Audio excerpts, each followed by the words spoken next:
people talk about the Great Reset like it is a new thing born out of an idea from a book, from a group of wealthy people of the World Economic Forum picking it up and bringing it to the world. No, it's not like that. Professor Klaus Schwab picks up on a plan that was instead outlined originally by Professor Adam Weishaupt. So two German professors that already have that in common, but they have a lot more in common. Adam Weishaupt was a professor at the University of Ingolstadt teaching canonical law in a moment in which the Jesuits had been kicked out because the Jesuits, the order that now we have a Pope who is a Jesuit, no? But that order was actually kicked out of the Vatican for a few years because they were deemed as too dangerous. So from 1771 onwards to 1815, after the death of Napoleon, they eventually went back into the Vatican. And from that moment onwards, they didn't get to kick them out again. And they actually raised to power and complete control of the Vatican. The idea of the Jesuits was a little bit to pick up on where the Knights Templars, which was a military order within the Vatican, had left. And they needed let's say, a very strong military intelligence organization that could protect the Pope. And the guy who founded this organization, called Ignacio Loyola from Spain, he was arrested 5 times by the Inquisition because he was a very big manipulator. He was a black magician. He used to hypnotize ladies, do all kinds of things. But then at one point, he convinced the Pope. In 1530, they put together this order. In 1540, the Pope approved it. And from that moment onwards, they became the basis of the counter-reformation that was taking place. They were the ones infiltrating the Protestant churches, everything that came after. But not only, they had a mission in Asia. Immediately, from the start, Loyola sent his first disciples to Asia. So they went to China. Matteo Ricci went to China. They went to India. They went basically to Himalaya even.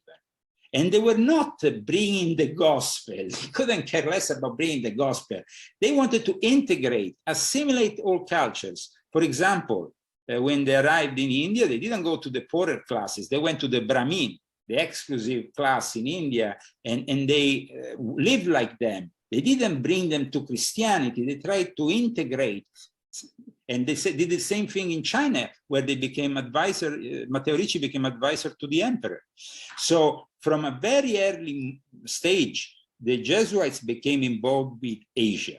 And of course, that includes, of course, also Australia, but mostly they were in, at that time, there was, of course, no Australia in their books. There was Japan, there was China, there was India, but they have definitely a dominant province there in Asia.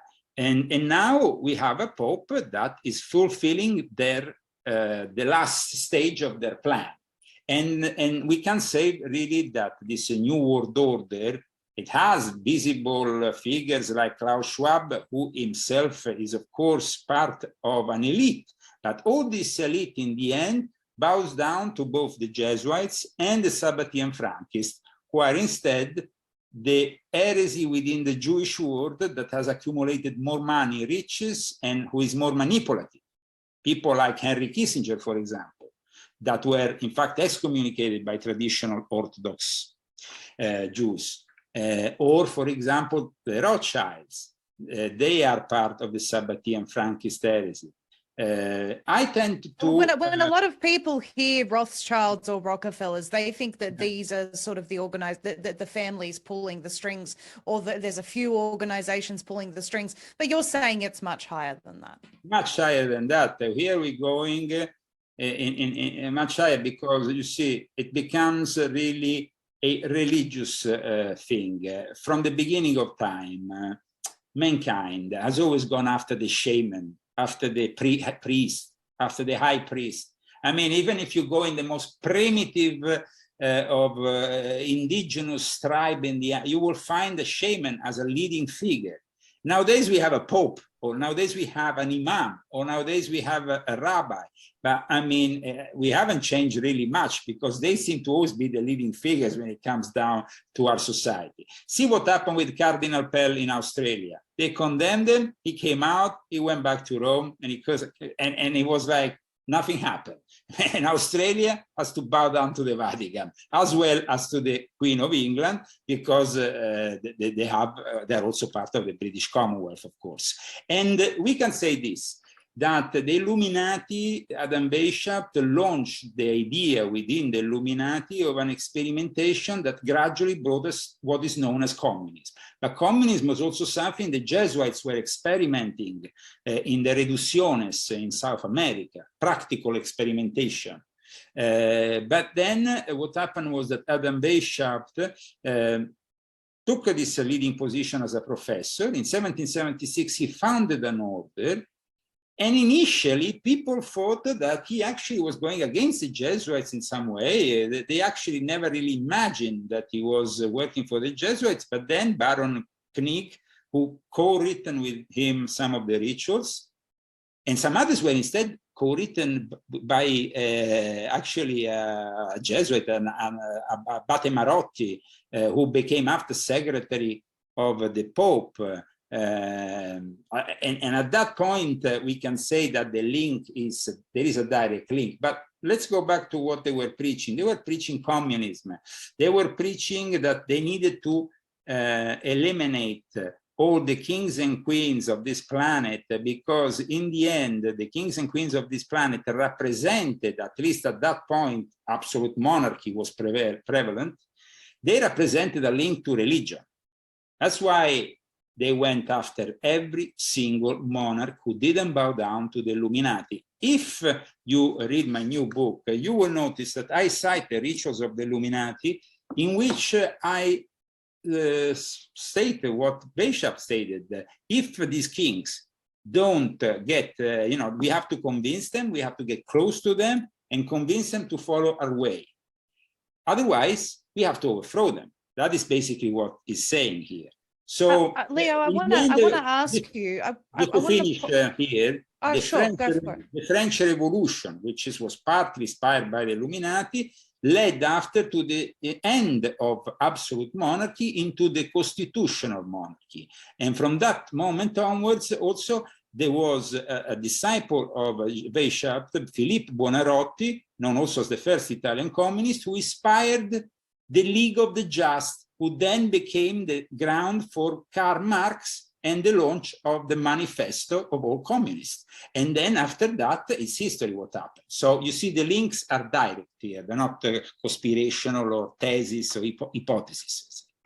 Yes, and this is the sort of ideology that Klaus Schwab holds, and we know that he's leading the World Economic Forum and everyone's sort of looking to him as a leader, but he's really not the top of the food chain. No, Klaus Schwab in 1974, he invited the Red Bishop Camara, who had been an instrumental bishop in the Second Vatican Council, which was used by liberal Freemasonry and the Illuminati to hijack the Catholic faith and plant the seeds for what is becoming now the one world religion.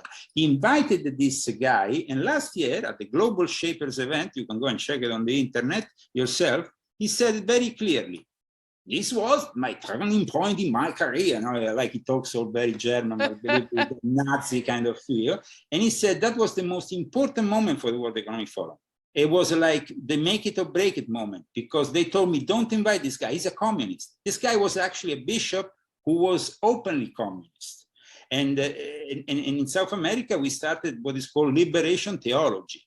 But he knew about the Pact of the Catacombs that was signed in the Catacombs of Rome in 1965, 3 weeks before the end of the Second Vatican Council, which ended in December 1965. What's the Pact of the Catacombs? It's 13 points, which you can find on the internet. You just put Pact of the Catacombs. It's a 13-point Marxist manifesto in which it says you will have to convince the governments to do this, this, and this. And it's basically the Great Reset. Right.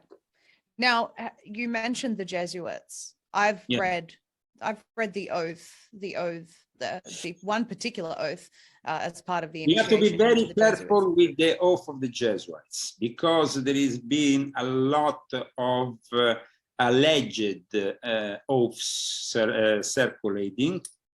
There is a truth and a reality about certain things, and also lies also.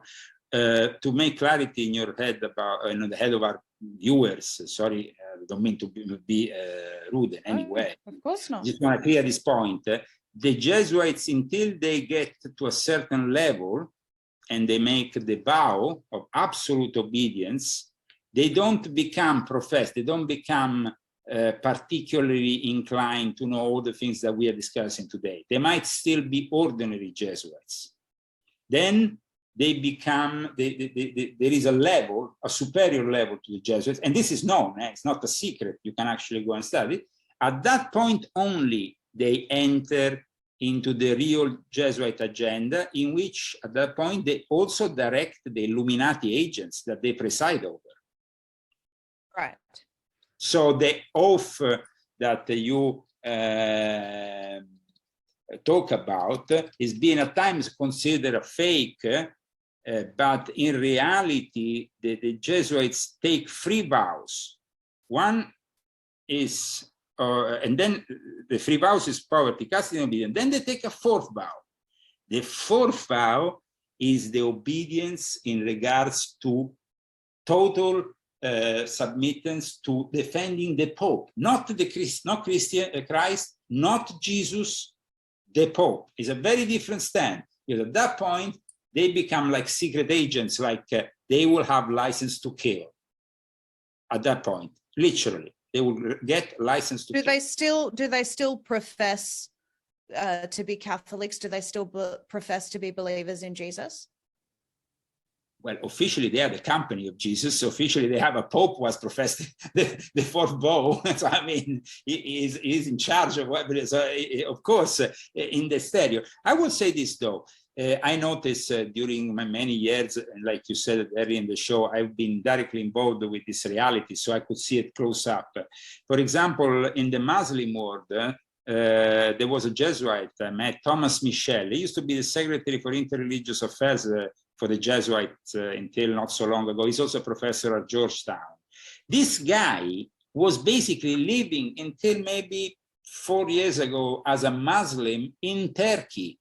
He will go there, bow down with them, pray, do everything. You will not even recognize he's a priest. A Jesuit who does the 4th vow might be a guy you find, I don't know, in some ghetto, mafiosi place, surrounded by things that you will not associate with the religion. His mission is the religion. His mission is basically for the Pope. So he might be there running a drug business, and he has taken the 4th vow. I mean, of course, in their minds, I'm just making, of course, that is just an hypothesis and just putting through. It's not maybe a reality, I hope. But they have been said to do really all kinds of things. The reason I ask, Leo, the reason I ask is because so many of, say, and we will get into this, I want to talk about this with you, where it turns into satanic worship in some of these societies. So if the Jesuits now we have to compartmentalize, because then we do need to. It's another thing. Correct, we do. But what I want to clarify is if the Jesuits are prepared to do whatever to serve the Pope, and they are essentially behaving as double agents, pulling all these strings, and also pushing the one world religion. Yes, how can they also? Let's say one of the leading groups that is not only for the one world. You see, on one, they are also the scientists of the church. So you might see them leading the one world religion and working towards that, but at the same time, they are the scientists of the church. So they are the ones heading the Silicon Valley group for the artificial intelligence and robotics in the Vatican, and all things like we don't associate necessarily with esotericism or with satanic worship, but they are all part of the same thing. Now, the Jesuits had a guy called Athanasius Kircher.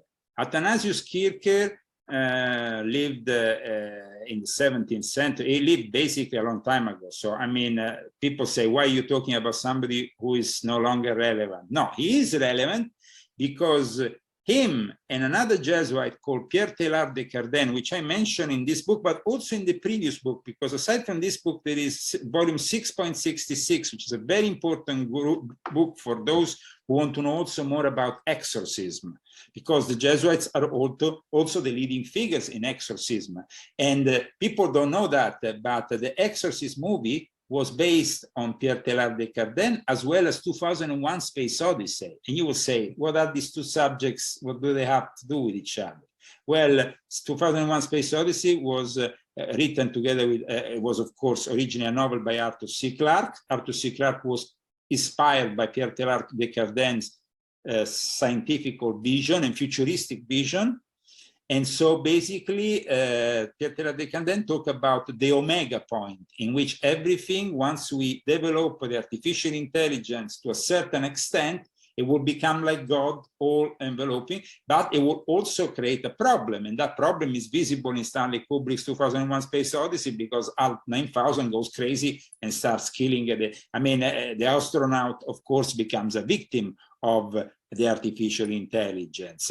But at the same time, the exorcist, well, that figure you see that comes there and exercises, who is a little bit of an archaeologist, a little bit of an Indiana Jones at the beginning of the Exorcist, well, that guy is actually Pierre Teilhard de Chardin, the figure. And there's actually even a photo, I think, in one of the scenes of Pierre Teilhard de Chardin in one of the rooms and the original Exorcist. So you see, they really shift from being extremely knowledgeable about esoteric religious matters to scientific matters or historical, archaeological matters. So when I talk with the Jesuits, I'm talking with the scientists, first of all, of the church. Whatever that means is the science that governs their own mindset. That's why they are in charge, for example, here in Arizona, of the astronomical observatory on Mount Graham. So how then are they able to influence, or what influence are they having in relation to the New World Order? Are they the only ones influencing the New World Order, or are we talking about other societies as well at play here? But it's not really, you see, we have a number of societies that to discuss them all, like I said at the beginning of the interview, we will need probably 2 days non-stop, and I will have to go through each one. It would be impossible. Instead, to just wrap it up, there is two groups on top of the pyramid, and that is the Jesuits together with the Sabatean Frankists, who are themselves very important, because you see, Sabbatai Zevi was an heretic within the Jewish world who believed to be the Messiah. But at one point, he was about to be killed by the Sultan. He was in the Ottoman Empire in Turkey. So in 1666, he had to basically publicly embrace Islam. But then from that moment onwards, the Domne, which is a group still in existence in Turkey, were born, which basically exteriorly they profess the Muslim faith, but in reality they are Jews professing this heresy which is basically at the basis of all the perversions of the secret societies, for example, that we have seen later on, because people think Alistair Crowley is the guy who did do what that will should be the whole of the law. In reality, it was Sabbatai Zevi, and he was getting inspired by that, because the Theosophical Society, founded within the British Empire in 1875, was probably the most influential group for modern Satanism. All from the Theosophical offspring, we find really modern Satanism developing, and it's like a long line that ends up nowadays with people like Michael Aquino, for example. He's also, at least when he was alive, or he should be alive. Some people say he's dead, some people say alive, so nobody knows. But in any case, the founder of the Church of Temple of Set, when I spoke to him, he actually wrote to me that he was a follower of the Theosophical Society. And we can say that Alistair Crowley recruited within the Theosophical Society milieu for his project, that then, of course, developed also with the Illuminati, with that group called the Ordo Templi Orientis. Now, in my book, I explain how the Illuminati in Austria were fundamental to develop this experimentation that led to the Ordo Templi Orientis, the use of sexual magic mixed with esoteric beliefs and Masonic degrees and all that then became the Ordo Templi Orientis. But then we have also reports about this link that really is still alive between Austria in particular, the birthplace of Adolf Hitler, the birthplace of Arianism, really, Ariosophy, the birthplace, because from that theosophical milieu, it was the basis for Adolf Hitler. Adolf Hitler received a book by a guy called Franz Hartmann, it was a publication with a swastika, and he said, I will adopt this.